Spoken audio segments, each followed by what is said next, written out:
Nama saya Pendeta W. Willianto. Sejarah GKI Maulana Yusuf itu cukup panjang, ya. Sebelumnya tidak di sini. Sebelumnya di Elysium, di Semak Dago. Itu bermula dari beberapa belas mahasiswa ITB yang membuat persekutuan yang tidak di kampus tetapi mencari tempat yang buat mereka cukup nyaman, yaitu di Elysium. Nah, berangkat dari situ, lalu ada penambahan jumlah yang secara signifikan bertambah dari belasan menjadi puluhan. Itu tahun 62 ya. Nah tahun 63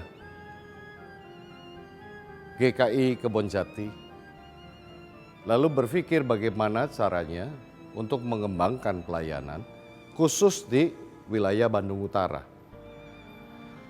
untuk bisa menjangkau kaum muda, intelektual dan seterusnya dan sebagainya. Maka dibukalah pos pekabaran Injil yang pertama di Elysium tahun 63 gitu. Dalam perkembangannya luar biasa pesat, sehingga akhirnya gereja menjadi dewasa. Nah, yaitu untuk menjawab kebutuhan banyaknya umat yang beribadah, karena di Elysium kan terbatas. Itu istilahnya biarpun punya Kristen tetapi bukan milik sendiri. Maka pergumulannya adalah mencari tempat yang tidak jauh tetapi kemudian bisa dibangun untuk menampung sekian banyak orang. Jadi memang bentuknya seperti ini. Kira-kira begitu. Sejarah singkatnya. Di sini itu klinik Unpad, Fakultas Kedokteran yang bagian apa gitu, poligigi dan seterusnya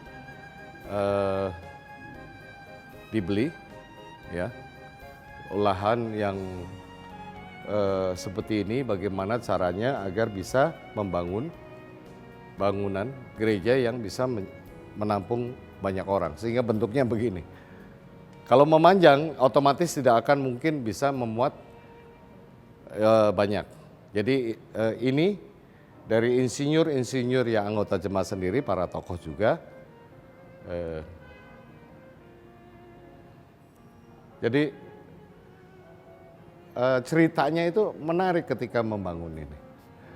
Itu dari jualan bubur, dari jualan apa, emak-emak, oma-oma gitu loh ya.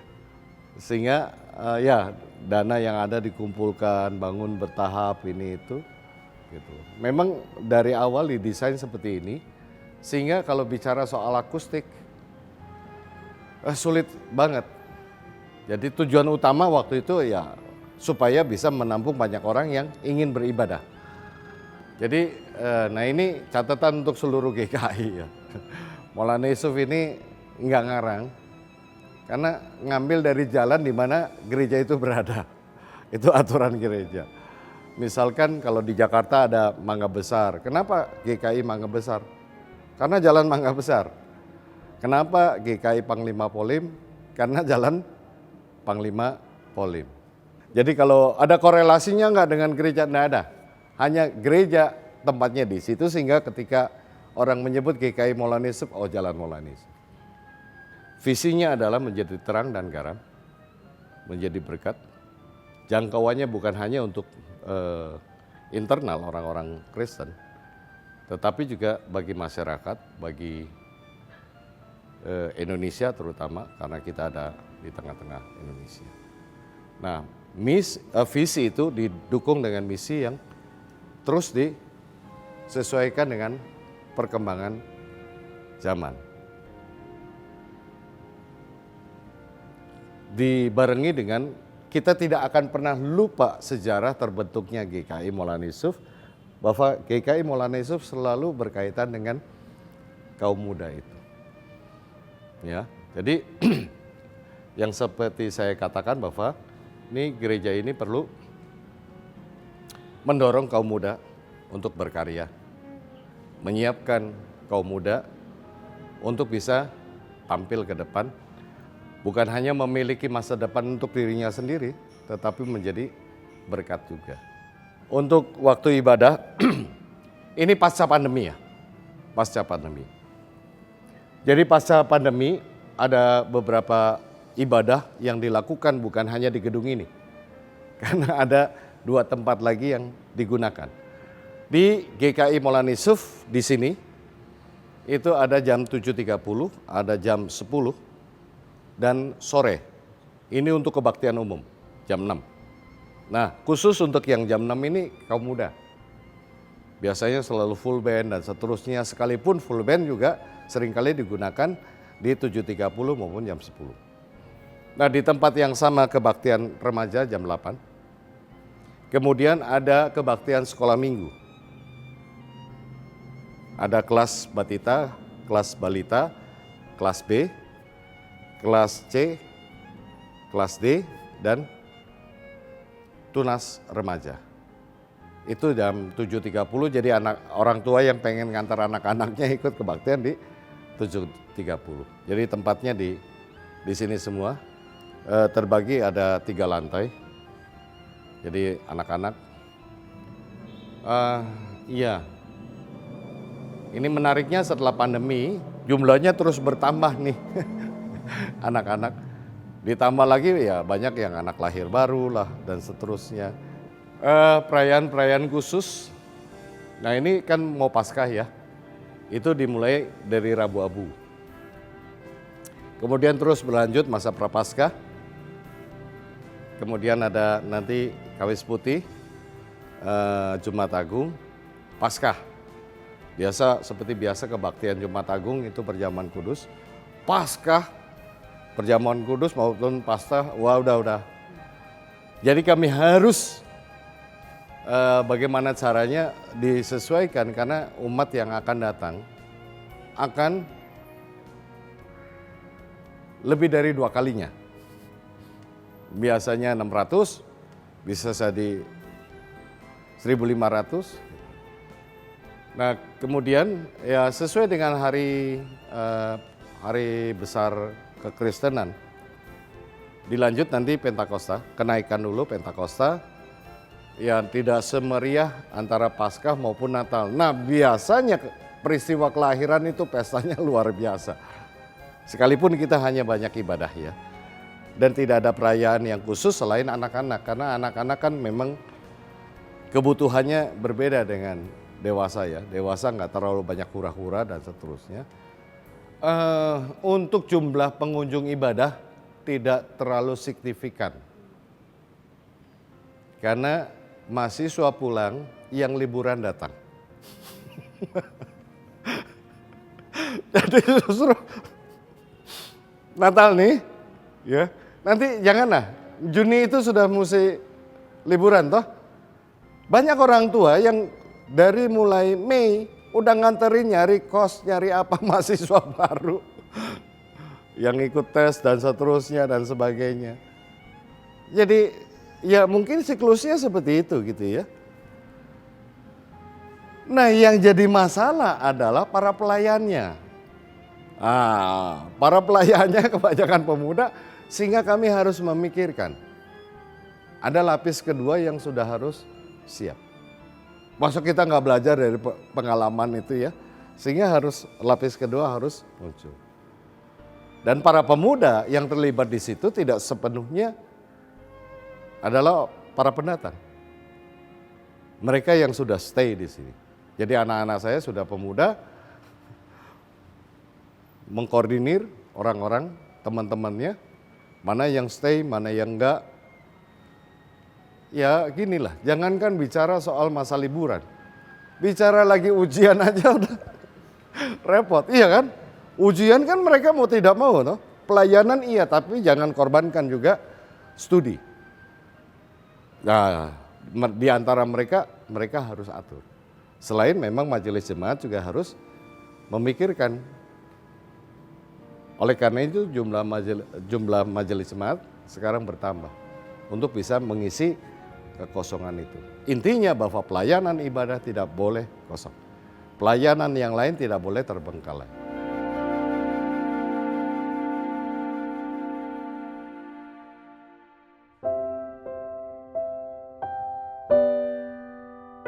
Ini kalau kita perhatikan kan ini modelnya setengah lingkaran ya. Setengah lingkaran ini dibuat dulu karena perkembangan dan pertumbuhan mereka yang mau beribadah di sekitar ini cukup besar. Kita berawal nanti dari Lyceum ya, kalau kita bicara sejarah. Dari Lyceum, mahasiswa kaum muda itu begitu banyak. Dari mulai pembukaan pertama sampai seterusnya, sehingga gereja harus memikirkan bagaimana menampung yang sekian banyak. Maka muncullah waktu itu angka sekitar 800, bisa memuat 800 umat dalam satu ibadah. Akhirnya dapat sekitar 1.257 meter persegi. Ini menjadi bangunan yang utama untuk ibadah. Jadi dibuat balkon, maka untuk bisa memenuhi kuota itu, dibuatlah setengah lingkaran. Ruangan di gereja ini ruangan utama untuk ibadah. Itu sebetulnya baby room. Ruang laktasi nanti ada di bawah untuk menyusui atau apa. Jadi dulu ada ruang laktasi, jadi pakai korden, tetapi nggak tahu mungkin ibu-ibu nggak nyaman ya karena sedikit dan yang jumlah punya baby banyak. Jadi mereka di situ suara ada, hanya untuk anak-anak nangis atau apa ini itu dia tidak akan tembus itu kacanya, kalau nggak salah waktu itu saya minta dibikin double. Ada kantor, kemudian di sana ada ruang konsistori. Konsistori itu persiapan ibadah dari semua para pelayan. Nah sekarang ada, kalau kita nanti perhatikan ada yang gedung baru, itu ada kelas sekolah minggu. Kelas sekolah minggu itu balita, kelas B lebih besar lagi, kelas C, kelas D, kelas E dan tunas remaja. Jadi berjenjang. Dari 0 sampai 3, 3 sampai 5, 5 sampai 7, 7 sampai 9, 9 sampai 12, baru kemudian masuk ke tunas remaja sampai kelas 2 SMP. Nah, kelas 2 SMP nanti naik ke ibadahnya di ruang remaja di atas. Semuanya di gedung yang baru. Yang bagian atas itu The Last Supper, perjamuan terakhir. Ya. Kemudian kalau kita lihat di sana ada merpati atau apa, semuanya simbol-simbol Alkitab yang muncul dalam sejarah gereja maupun di sejarah Alkitab. Pegangan pintu masuk itu ikan, iktus. Jadi ikan itu dulu menjadi simbol untuk komunikasi. Karena belum Kristen ya, jadi kelompok sesudah Yesus naik ke sorga, para murid itu dikejar-kejar baik orang Yahudi maupun orang Romawi. Dan mereka mengenal di antara mereka itu dengan lambang iktus. Nah kalau kita lihat ya salib, itu ada tulisan IHS, inilah Yesus orang Nazaret. Salvator, juru selamat. Yesus, juru selamat. Itu IHS, Salvatore. Jadi ada tulisan gambar Alfa Omega, itu dari yang awal sampai yang akhir.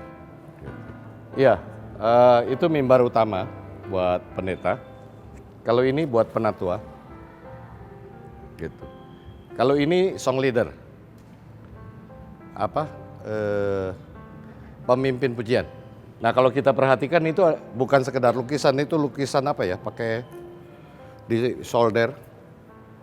Itu cerita tentang Yesus meredakan badai.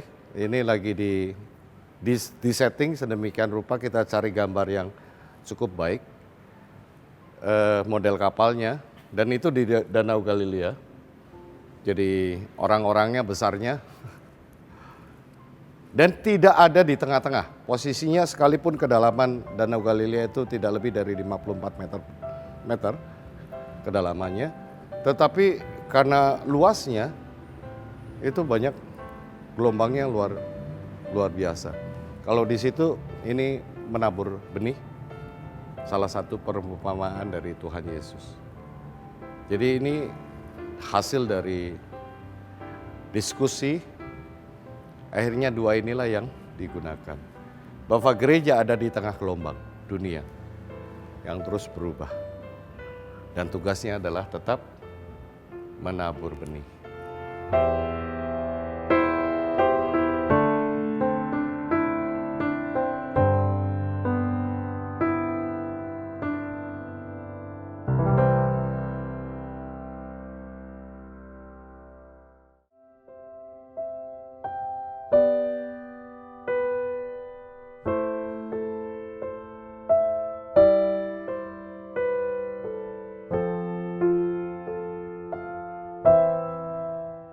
Saya Pendeta Bernadette Florenza da Lopez.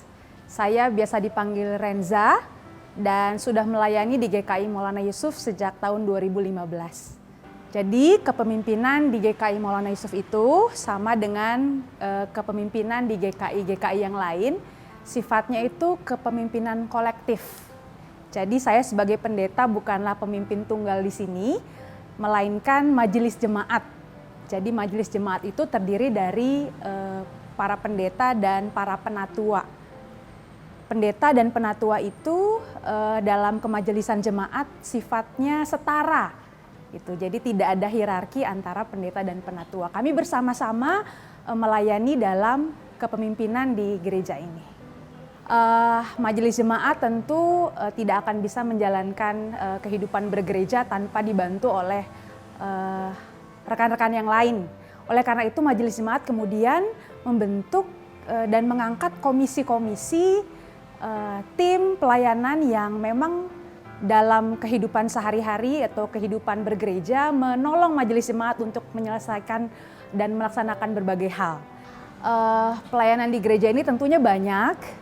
Jadi untuk bidang-bidang sendiri ada 4. Yang pertama itu bidang persekutuan dan keesaan. Jadi tugasnya itu mengurusi hal-hal terkait ibadah, juga hubungan antar jemaat atau antar saudara-saudara kita yang berbeda denominasi. Jadi sesama Kristen lah kira-kira gitu. Lalu bidang selanjutnya adalah bidang kesaksian dan pelayanan. Itu adalah bidang yang mengurusi diakonia. Jadi kita sebagai gereja kan bukan hanya dipanggil untuk bersekutu ya, tapi juga untuk berbagi. Kita punya program berbagi beras, kita punya program bantuan pendidikan. Nah itu semua yang dilakukan oleh bidang kesaksian dan pelayanan. Lalu yang berkaitan dengan urusan antar agama itu juga masuk di bidang kesaksian pelayanan. Bidang yang ketiga adalah bidang pembinaan jemaat. Jadi kita lewat bidang pembinaan jemaat ini mendorong jemaat kita untuk terus bertumbuh dalam imannya, sehingga kelas-kelas katekisasi juga untuk anak-anak yang dari sekolah minggu lalu mulai beranjak remaja, hendak menjadi orang Kristen dewasa. Nah itu dibina dulu lewat kelas katekisasi, itu dilakukan oleh bidang pembinaan jemaat. Yang terakhir adalah bidang sarana penunjang. Itu yang berurusan dengan fisik ya, gedung gereja, AC, meja, kursi, ruangan dan sebagainya. Hal-hal yang mendukung program pelayanan gereja itu ditangani oleh bidang sarana penunjang. Di GKI Maulana Yusuf sendiri ada komisi anak, komisi remaja, komisi pemuda, komisi dewasa. Itu untuk yang kategori usia. Lalu kategori non usia ada komisi kesenian dan komisi multimedia. GKI Maulana Yusuf itu menjalankan kepemimpinan bersama, bukan 1-2 orang. Maka dalam gerak bersama, rapat itu wajib kita lakukan. Jadi mulai dari rapat komisi, rapat pleno gitu ya, lalu kemudian berlanjut ke rapat bidang, jadi isinya itu bukan hanya komisi tapi komisi dan majelis jemaat. Lalu ada rapat BPMJ, dari banyaknya majelis jemaat ada sebagian yang memutuskan hal-hal yang lebih krusial gitu ya. Dan yang terakhir adalah rapat atau kita sebut persidangan majelis jemaat. Disitulah keputusan terakhir hal-hal menyangkut kepengurusan itu diketok lah kira-kira gitu.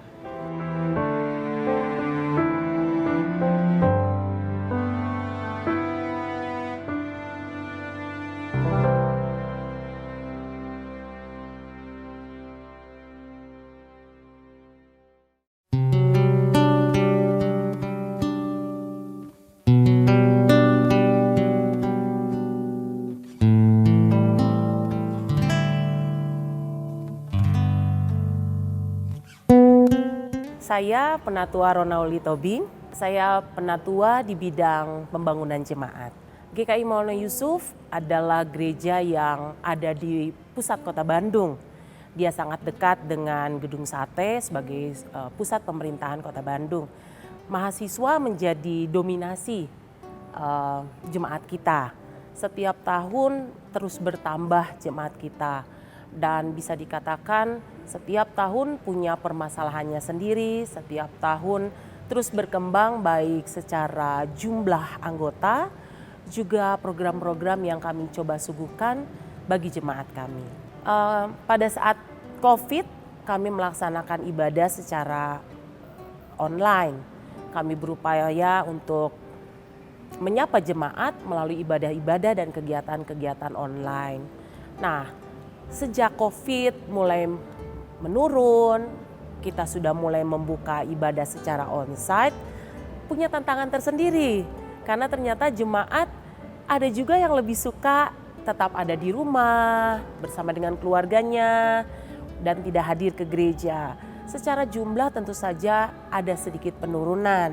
Sementara jemaat-jemaat baru karena kebetulan merantau di kota Bandung juga hadir memenuhi jemaat kami pada ibadah-ibadah minggu.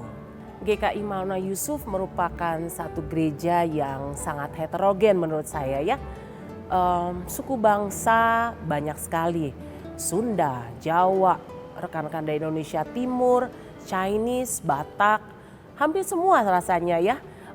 Suku bangsa yang ada di Indonesia ini ada di dalam jemaat kami GKI Maulana Yusuf.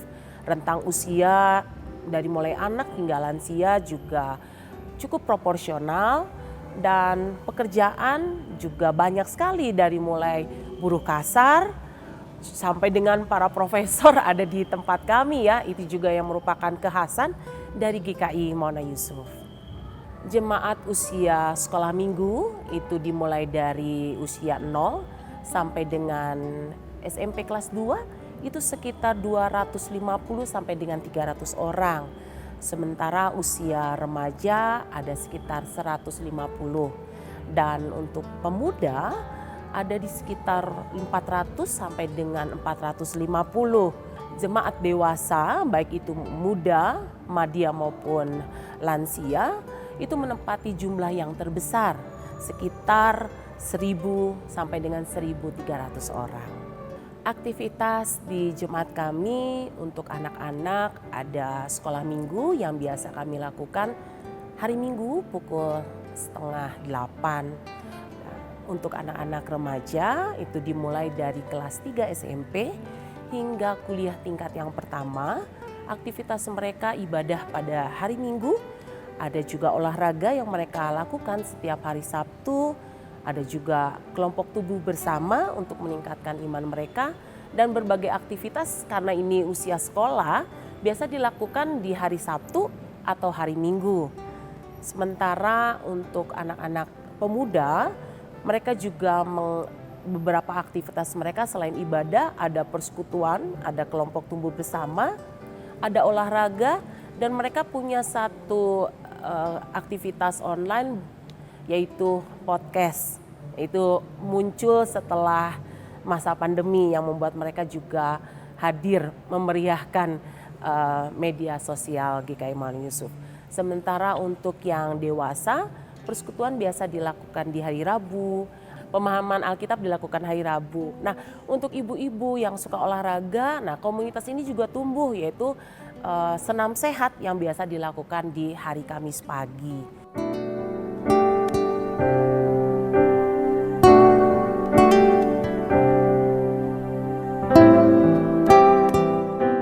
Ya, sungguh kita mensyukuri GKI Maulana Yusuf, baik majelis jemaat, serta simpatisannya sangat terbuka terhadap perbedaan, juga perbedaan keyakinan dalam hal ini.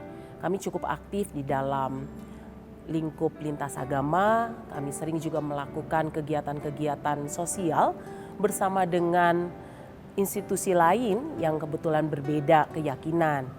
Kami sering bekerja sama dengan Jakatarup kalau untuk di wilayah Bandung ini. Dan kami juga termasuk salah satu pelopor deklarasi Sancang. Apakah itu deklarasi Sancang? Mungkin teman-teman bisa melihatnya ya nanti di bawah.